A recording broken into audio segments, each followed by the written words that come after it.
आप सैयदजादी तो नहीं है? नहीं नहीं। तो ज़्यादातर तो ये होता है ना, जो सैयदजाद होते हैं वो चीज़ों के अंदर बहुत ज़्यादा अपना इल्म भी हासिल करते हैं और इस तरह के एनालिसिस भी वो बहुत ज़्यादा करते हैं। या जो गद्दी नशीन होते हैं, जिनकी फैमिली में कोई ना कोई पीर होता है या जिनकी लड़ियाँ चलती आ रही होती हैं, वो इस तरह की चीज़ों को कर पाते हैं। देखिए, इस चीज़ का मैं डीपली आंसर नहीं दे सकती क्योंकि मैं इस चीज़ के बारे में डीपली खुद नहीं जानती। मुझे नहीं पता कि ये जो चीज़ है ये किस चीज़ की वजह से किस तरह है, क्योंकि मैं जस्ट फील कर रही हूँ। अभी मुझे कोई बताएगा कि ये रास्ता इस तरह भी जा सकता है, ये रास्ता इस तरह भी जा सकता है, क्योंकि अभी मेरा सिर्फ स्टार्टिंग है।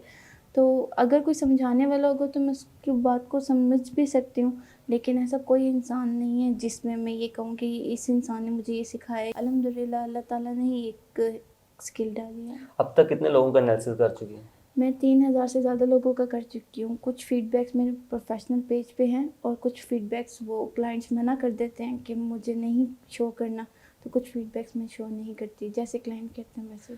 जो अब तक आपने एनालिसिस किए हैं उसमें से कितने एक्यूरेट हुए हैं और कितने लोगों ने आपसे एतराज़ किया? अभी तक इतराज़ तो किसी ने नहीं किया। हाँ, मेरा किसी वे में नज़रिया समझाने का गलत हो जाता तो वो उनको समझ नहीं आती, उसमें मैं थोड़ा-सा मुझे टाइम लगता है उनको समझाने में। बाकी इतराज़ अभी तक किसी ने किया। 80 टू 90% मेरा एनालिसिस परफेक्ट होता है, जब अभी तक जितने भी एनालिसिस कर लिए मैंने। 80 टू 90% जो आपके होते हैं वो एनालिसिस बिल्कुल एक्यूरेट होते हैं। कभी आपने किसी का एनालिसिस किया और उस एनालिसिस के बाद उसने आपसे इस चीज़ का प्रपोजल दे दिया हो कि आप मेरे से शादी कर लें, तो देखिए, इस तरह का मेरा कोई सीन किया हो? 70% एनालिसिस इतना डीपली होता है कि दूसरे लोग कहते हैं तुमसे ज़्यादा बेहतर तो कोई समझ नहीं सकता।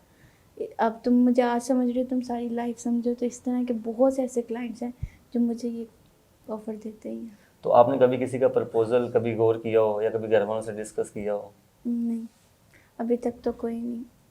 तो आपकी फैमिली के अंदर भी जो लोग हैं वो भी कहते होंगे कि प्रपोजल के हवाले से कि अगर इस बंदी से हमारी शादी हो जाए तो बहुत सारे हमारे मामलात हैं वो सही लाइन पे आ सकते हैं। हो सकता है, बट ये तो कभी नसीबों की प्रपोजल बात, घर पे नसीबों आया? की बात है। जिस जो नसीब में लिखा हो उसने आना ही आना है।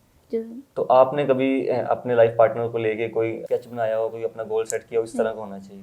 नहीं, मेरा कोई गोल सेट नहीं है। लोग वक्त के साथ बदलते रहते हैं। बस ये कि जो भी हो अच्छा इंसान हो, रिस्पेक्ट करने वाला हो। ठीक अभी है। मेरा दूर दूर तक कोई भी फैमिली इस तरह के रिलेशनशिप में जाना कुछ भी नहीं है। मैं एज अ साइकोलॉजिस्ट में अपनी डिग्री कंप्लीट करूँगी, उसके बाद अगर लगा तो इंशाल्लाह घर वालों को। कभी आपने किसी का एनालिसिस किया हो, जब वो एनालिसिस की वजह से किसी का अज़वाजी ज़िंदगी के अंदर मसले मसाइल बन गए हों या किसी के आपके एनालिसिस के बाद अज़वाजी ज़िंदगी के अंदर मामलात बेहतर हो गए हों? नहीं नहीं, मैंने आपको बताया ना कि मेरे पास वो क्लाइंट्स आते हैं जो किसी न किसी डीप थिंकिंग में, स्ट्रेस में लाजमी होते हैं। मैंने बहुत से ऐसे हस्बैंड वाइफ हैं जिनको सॉल्व भी करवाया। बहुत से ऐसी वाइफ्स हैं जिनको मैंने उनके हस्बैंड के बारे में बेहतर तरीके से समझाकर, उनको कुछ एडवाइसेस देके, उनके साथ स्टेप बाय स्टेप चल के उनको एक क्लियर किया, माइंड क्लियर किया और वो अब बेहतर ज़िंदगी गुजार रहे हैं। और एक तो क्लाइंट मेरे पास हैं भी जो इस चीज़ को बिल्कुल क्लियर बता सकते हैं कि मेरी वजह से वो किस तरह अपनी लाइफ को बेहतर कर सकते हैं।